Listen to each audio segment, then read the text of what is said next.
Ég heiti Helena Björk og ég trúnaðarmaður á Drafnasteini. Ég var hérna sem krakki og bróðir minn líka, vesturbæingar, og mamma er búin að vinna hérna í 17 ár held ég. Við virðumst alltaf sogast aftur hingað, einhvern veginn. Þetta er mjög góður staður. Nei, það var ég. Já. Krakkarnir sem voru með mér hér í rauðum matarásarfötum. Svo feimin. Hvað ertu búin að vera trúnaðarmaður lengi? 1 til 2 mánuði.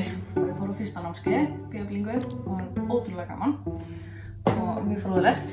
Var eitthvað svona sérstakt sem kom þig kannski óvart?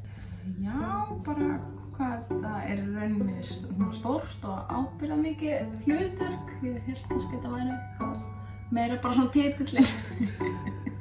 En maður verður víst að taka þetta mjög alvarlega og fara fullt af námskeiðum og standa sig.